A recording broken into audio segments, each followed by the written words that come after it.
Happy Sunday to you. Hope you're doing well. Jim Laird joining you live from Diriomo, Nicaragua. It's a beautiful day here today. I mean, I really can't say it's pretty much the same weather here every day except for some rain here and there. Let's talk a little bit about the GLP craze, particularly with the appetite suppressant stuff. What's up, Art? Good to see you, man. It's very interesting. Serena Williams just came out here basically endorsing GLPs. And nobody's really talking about the 7,000-pound gorilla in the room is why are so many people having problems regulating their appetite? Why do we have so many obese people today? And I think there's multifactorial. Everything always has multiple factors. But I think the number one reason why people are having such a horrible time regulating appetite is artificial light at night and then not getting out enough during the day. I mean, that's pretty simple. People are not getting sunlight. They're spending 95% of their day indoors, and then they're on screens late at night. And that just destroys sleep, and it destroys your ability to turn off and regulate appetite, impulse control, et cetera, et cetera. So they present GLPs as a way to shut your appetite off. And in the medical establishment anyways, these things are looked at as something you're going to have to do for the rest of your life. And they're now promoting it for teenagers. And I'm not saying it's not a valuable tool. I've seen it used well, and one of the reasons I don't talk about peptides is because I've helped thousands of people in the last 30 years get very significant results without them. And that's because we work on changing habits, okay? And we don't use exercise for weight loss or fat loss. It helps, but it's not the main driver. You've got somebody like Serena Williams who's super fit, and as far as I'm concerned, I thought she had a great physique, but she wanted to be leaner. A lot of times people that are like that, either their training is too intense and they can't stop eating, or they have a hard time relaxing and shutting off. And probably, I don't know Serena personally and I don't know what she does, but probably, sleep and artificial light is a big factor involved in that, right? The problem is that if you are going to use them, obviously I'm not a medical professional, but I have seen people use them as part of lifestyle change, microdosing them in small doses, which negates a lot of the possible side effects, microdosing them for 6 to 8, 12 weeks and building habits that are sustainable, right? Because what happens is as time goes on and you continue to not address your sleep, not address your circadian rhythm, not address your diet and your lifestyle in general, stress management, the GLPs just stop working, just like any therapeutic. If you're low on energy, you take methylene blue. And it works for 6 to 8 weeks, and then it stops working. What then? What do you take next, right? If you're not addressing your sleep, your relaxation, all that sort of stuff, right? So you have this model where you have to continue to take the GLP, and they're expensive. Most people just can't afford to be on those things for long periods of time, and the risk of side effects goes up dramatically. And then if you're not lifting weights, you've got the whole point of muscle loss, and then most people don't eat enough protein, they don't change their diet, so they just eat less of what they've already been eating, which over time can cause issues as well. So my main point is if you're going to use these things, use them in a microdose, use them as a tool to help you build better habits. And then if you push weight loss, so to speak, or fat loss really hard, your body is naturally going to push back the other way, okay? So my message is this is educational purposes only. It's obviously I'm not a medical professional. I'm not telling you what to do. I'm just saying, hey, you might want to think about changing your lifestyle before you rely on these things to lose weight or to change body composition. Just like anything else, just like ephedra. Ephedra is an incredible tool. Bodybuilders would take it at the end of their training cycle to help, right before a show to help get, a little extra body fat off. And that's a performance issue. That's totally different than health. But that stops working. After a while, the ephedra stops working. Just like any other fat burner or any other drug or medication, they stop working, especially if you don't address the root cause of the issue. So be very careful because most people don't realize that their everyday normal life, the habits that they're doing, and the life we've created through screens and indoor living is one of the main causes of these issues, and that one of the reasons why people are having to take appetite suppressants in the first place. So I'm not saying don't use them at all. I think they have a place. I've worked with a number of people that use them, under the supervision of a doctor to help them with things like alcohol addiction. They do help kind of, calm those cravings down. But these people were also working on the lifestyle part of it, meditation, relaxing at the same time. They weren't just taking it and using it to, make those cravings go away. It helps take the edge off if used appropriately. So with anything, any supplement, any, TRT, whatever it is, you've got to fix the lifestyle if you want to have sustainable long-term results. And you want to cycle off and on them with the GLPs, just like anything else. You don't want to have to continually take more and more of it. So there's just a few thoughts for you. But in the end, it's what you're doing every single day that's going to make the difference in the long run. And if you want to be healthy, if you want to look good and feel good, the formula is get outside 3 times a day, walk after every meal, get the lights off at night, eat a protein at every meal, drink high quality water, preferably spring water, and then have some sort of social connection. That's going to give you the best opportunity to have good outcomes. And then on top of that, once you've got your base level of fitness, then you throw in a little bit of intensity, and then you can throw in some different styles of training from time to time, as long as the adaptations that you're driving are congruent with your goals. Whether that's performance or health, that's going to be different. There's a big difference between training for performance and training for health. So there's a few thoughts for you.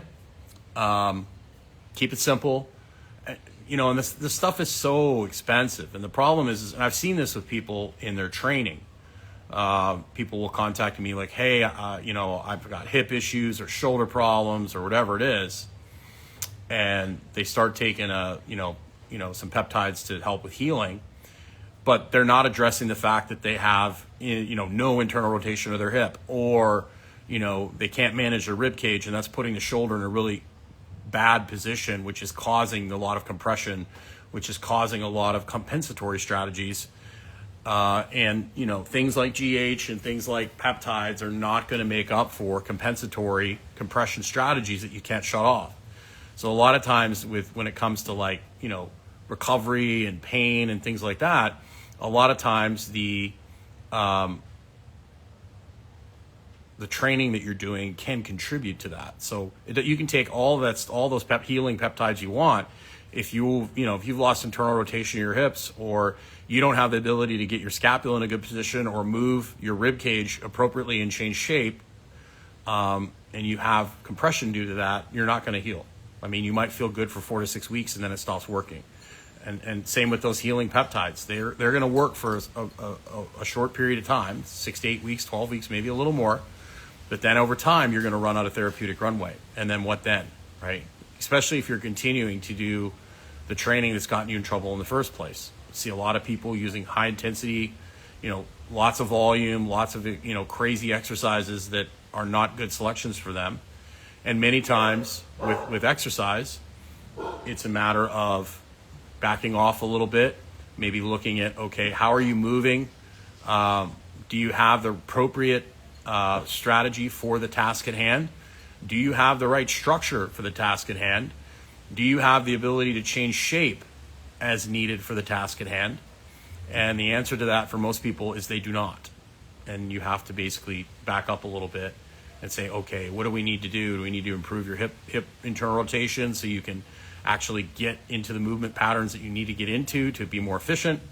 Those are all, questions and things that need to be looked at, as opposed to just taking, whatever supplement or whatever peptide to, help improve your pain or your inflammation or your recovery. Many times it's a matter of adjusting volume appropriately and then making sure that you're fit enough to handle the stress that you're putting on your body. So there's a few thoughts for you. I see a few people are on here. I'm happy to answer any questions or discuss this with you. But that's basically my thoughts on the whole thing. 1, they're expensive. 2, they're kind of a gray area. 3, they don't address the root issue of most people's problems, which is basically broken circadian rhythm, indoor life, screens at night. That's essentially why most people just cannot stop eating. If you look at people compared to now to the 1970s, we didn't have massive obesity issue in the 1970s that we have now. We had in the 1970s, we had 3 channels on the TV. People tended to get outside a lot more. Processed food plays a role as well. Obviously, if you want to have better appetite control, getting your sleep in order, and also not eating a ton of processed food, because processed food tends to make you want to eat more of it. There's definitely a lot more processed food available than there was in 1970. 1970, most people had a tendency to spend more time outside. They had better community, as opposed to today with the screens. Most people are living isolated, very connected life through the screen. Most people are looking at their phones late at night, which doesn't really help with sleep, appetite regulation, and impulse control. So have yourself a great day, and just some things for you to think about. Let me know what you think. Let me know if you think I'm way off base, or what's your opinion on this stuff. But it's being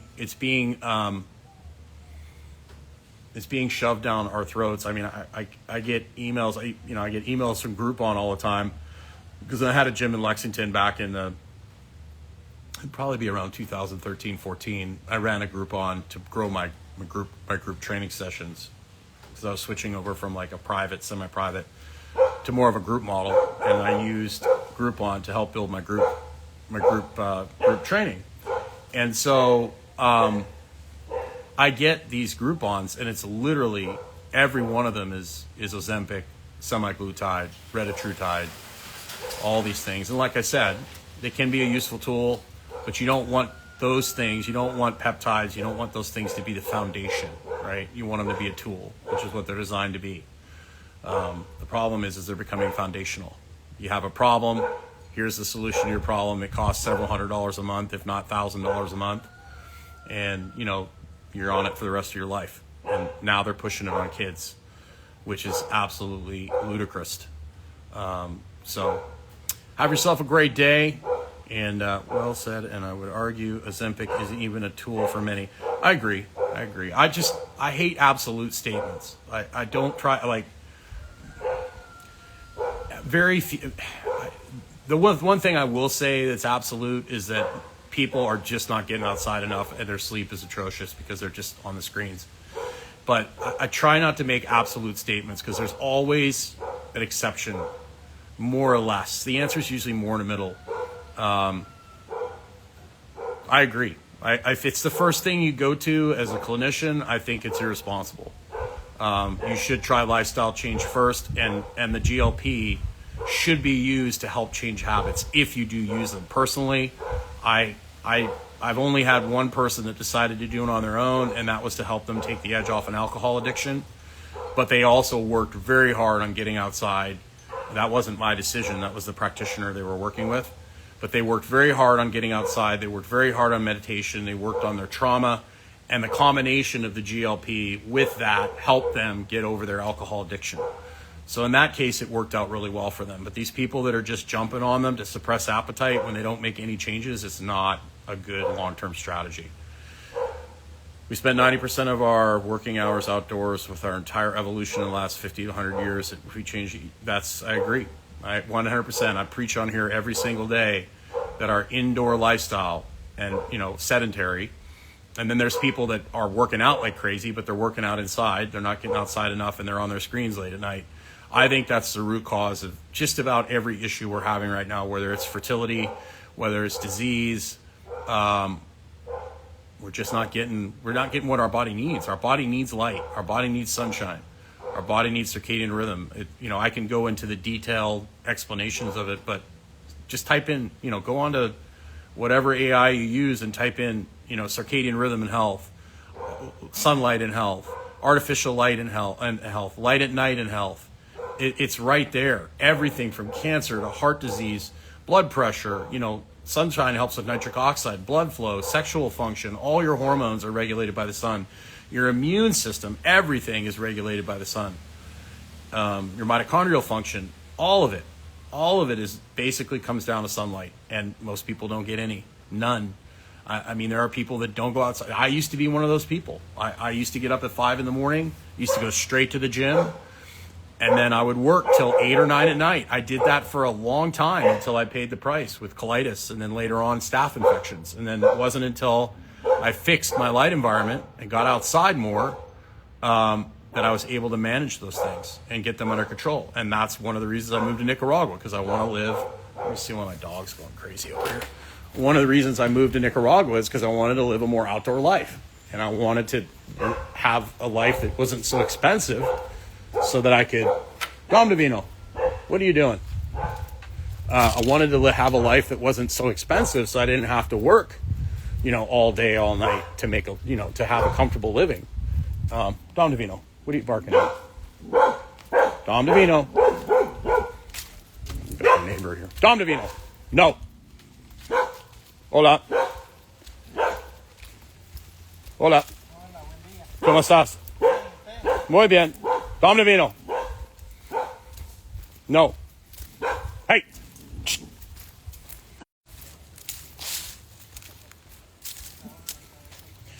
My dog's doing his job. That's what they're here for. Keep people off your property. The neighbors are doing some work right behind the house. So my dog is getting all bent out of shape. So I try to be nice to him because he's doing his job. But there comes a point where when I say, hey, that guy's cool, you need to stop barking. So having dogs here is very valuable. Nah, Dom Davino. So that's basically the story, my stance on peptides. And I think most people don't need to use them. That's just so that's my thought. Dom Davino, no.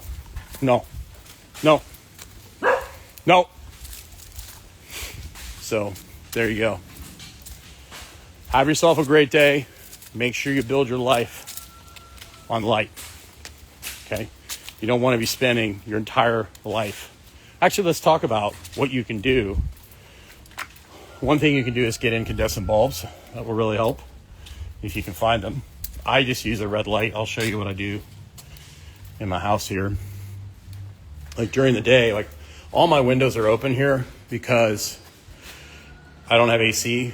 And so the windows are always open. You can see I have, it's my dog Rommel. As you can see, all my windows are always open. I've got screens.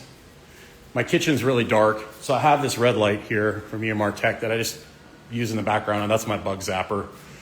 But I use this red light from EMR Tech during the day just to kind of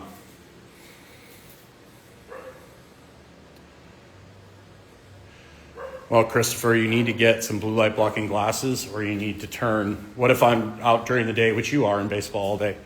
You need to get some blue light blocking glasses, or you need to get flux for your screen to turn it red, because that's destroying your sleep.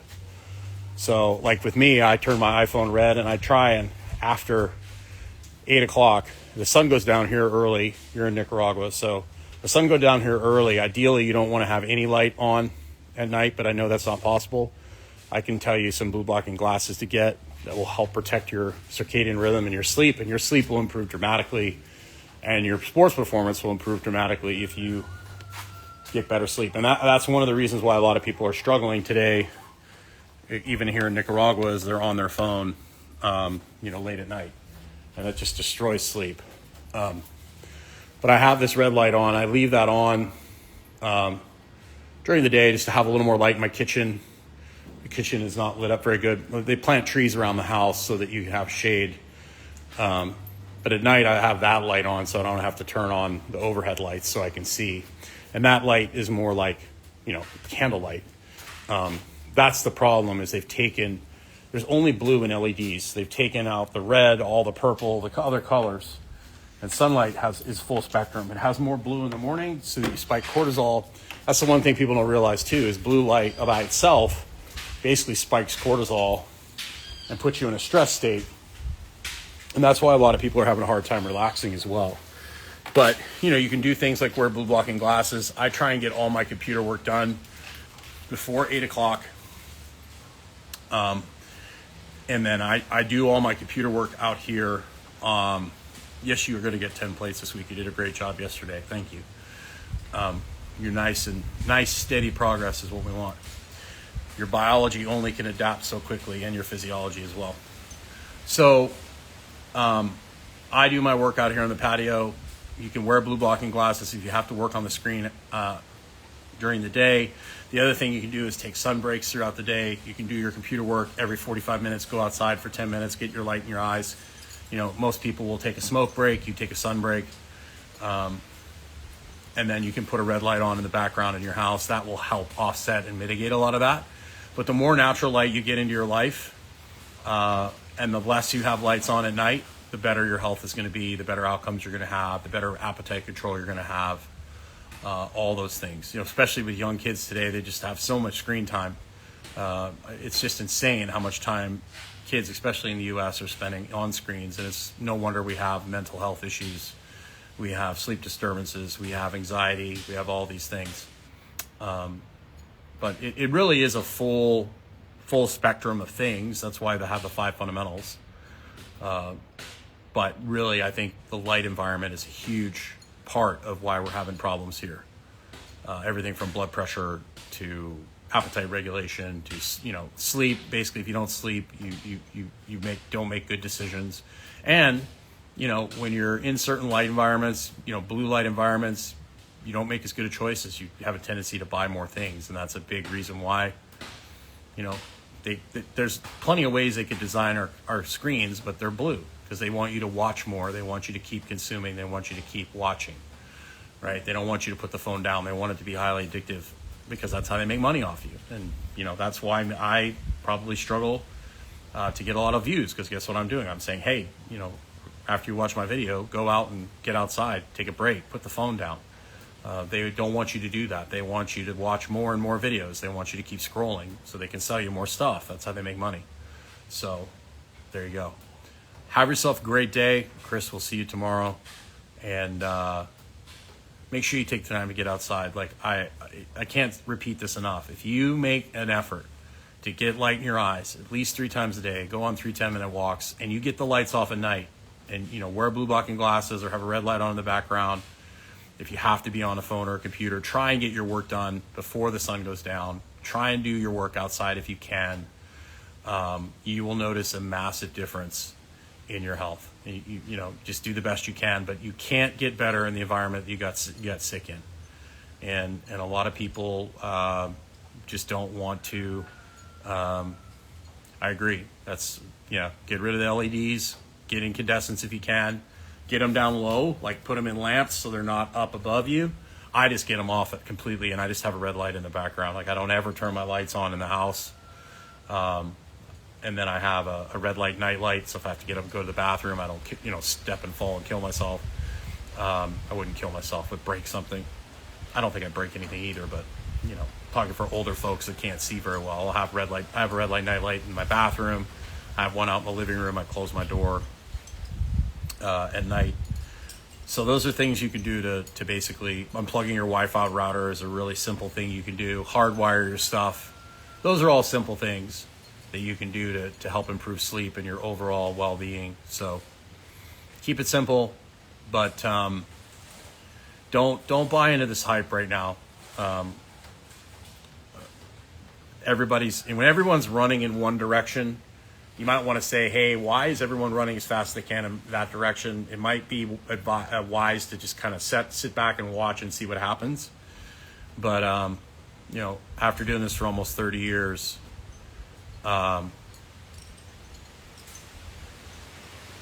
basics. And, don't follow all, like I have to look it up, but the ephedra craze, the fen craze, every time, the statin phase where they say everybody needs to be on a statin. Well, it turned out to be wrong. Ephedra has side effects over time if you use it for too long. A lot of these appetite suppressants, fat burners have side effects over time. So just because everyone's running in one direction, make sure you don't go charging in that direction as well, just because everyone else is running in that direction. Get more in touch with nature, get outside more. Get control of your phone addiction, and you're welcome. Good to see you. And if you do decide to use a GLP, microdose it. Use it to help build better habits. So when you come off them, you don't just like turn into a train wreck. You have habits to keep you in a good place. And just understand, the faster you push weight loss, the faster your body's going to push the other way. Have yourself a great day. Make sure you take the time to get outside.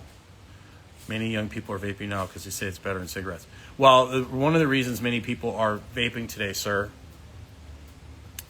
is because the nicotine. Nicotine is great for energy. It makes you feel better. And it's kind of soothing, but also a stimulant at the same time.